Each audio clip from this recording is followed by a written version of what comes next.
In the previous hymn I read, I was kind of ranting a little bit about people who get a little too wrapped up in prima vista sight reading and how it's not true sight reading unless, it's the very first time, to whatever degree you make that argument. And it really doesn't matter. I was saying that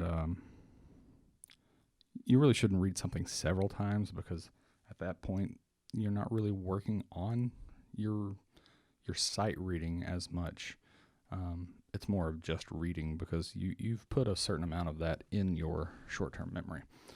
But I will say that you can get practice in your reading by playing things that you actually have played before. There's so many things that go into sight reading that you could work on with pieces that you have played. If you know a piece really well, maybe that's a time to work on following along. A lot of people know pieces really well and they have it memorized, and it's mostly from staring at their hands. Well, can you look at the page while you're reading? Can you read along in real time? What if it's a piece you don't have totally memorized? That'd also be a good time. You should get good at creating the association between what your hands are doing and what's on the page. And you can do that with a piece you've already learned before and work on other facets of things that contribute to better sight reading. Okay, so praise the Almighty. Let's actually read.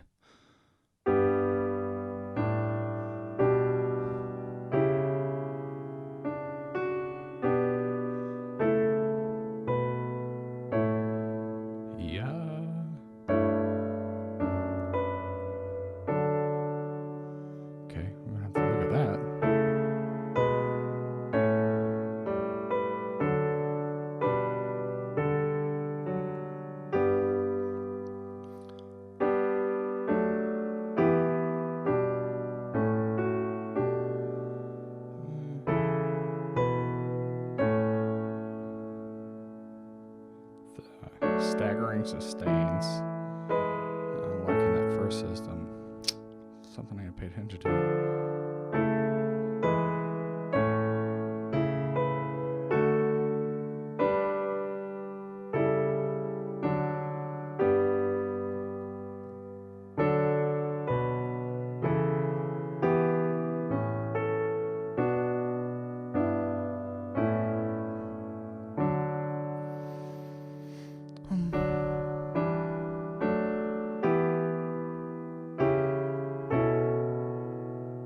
No.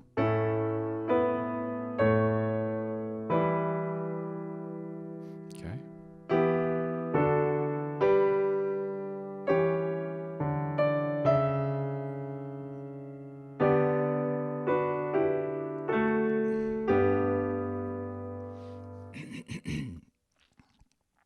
Okay. Let's go again. Pay attention to a handful of things.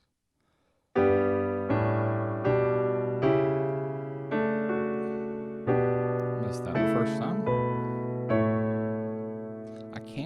This is awkward because I can reach that ninth. I just almost never play ninths. If I see a ninth, it's almost always I split it between the hands. In this case, I can't actually split it between my hands. The voicing's too large. So it's very awkward for me. I'm going to start back where the lyrics are I.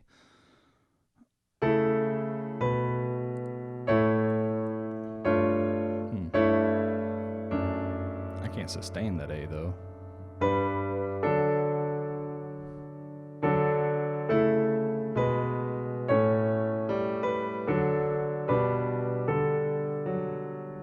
This is way more appropriate on organ.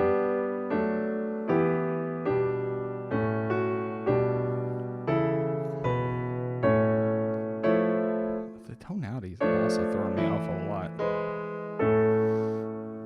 There are some strange cadences that I don't expect. Also this, just out of nowhere. The weirdest thing about that is that it's like, okay, we've got the one chord in the dominant minor key, and then you got the 5 of that key, but then you're like, oh, what's this? Okay, we're just going to cadence straight back in to the 5 of the previous key. You spent so little time there. It's very jarring.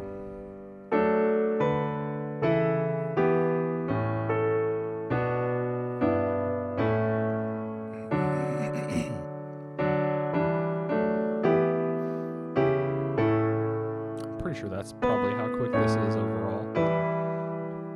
Once again, that E minor cadence is super, super weak.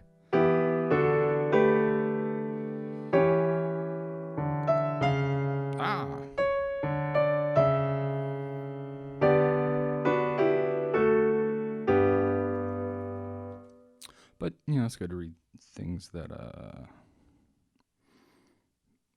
defy your expectations. Although, a big part of reading a lot of stuff, and especially applying theory to reading, and why you should learn some theory, is that there's really over time you get a little bit of a process of elimination effect when you're reading.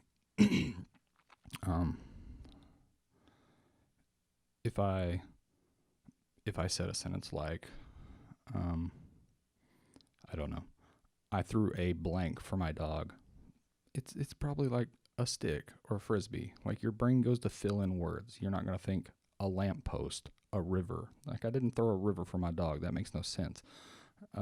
Music's language, and we expect natural phrases to follow. So, 1 chords will go to 5 chords, and 4 chords, maybe a 6 chord, 4. So certain things happen that make harmonic sense, and they're consistent. You wouldn't expect to go, there's some more. That's a nice sound, but it's less expected. But you tend to go for things like a stick or a frisbee, and not something crazy. It could be something different, but it's usually not. And by having that process of elimination, most of the time you're right. You're sort of doing quick algorithm in your head. Is this what I expect?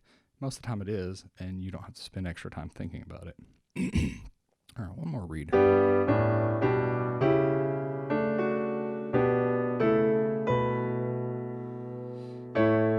Ooh, slow down.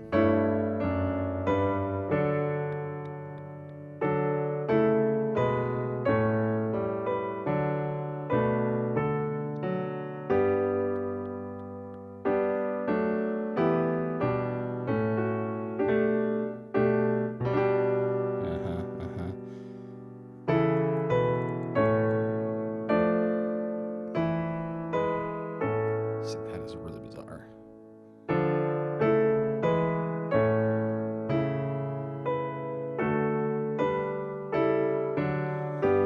But as when I was reading through this before, and I paused there, I walked through what was happening theory-wise. And the thing is, if you're trying to learn a piece, once again, if you know that theory, that little bit of music theory, it makes it a lot easier to digest, even though it is sort of non-diatonic. If I can make it understandable, it's not just a bunch of random notes and my fingers are going in random places. I actually know what's happening. So if I look at that bottom system on the first page, I can do that thing where it's like, basically I'm taking the minor 5, or you could say the dominant of the minor key, or sorry, the relative minor of the dominant, and then I'm doing the 5 of that chord, right? But then I'm doing the 5 of the 5 in the original key, or sorry, the 5 of the 5 of the 5, and now I'm on the 5. So you're just doing this little cycle of 5s of 5s of 5s. It's really quick and it doesn't sound quite good, but at least I can see these little relationships, because these are all little 5 relationships. So this is a 1 to 5, and then this would be the 5 of another, and then this is the 5 of this, and that's the 5 of the original key. So having a way to wrap your head around it helps you chunk the information together. All right, I'm going to move on.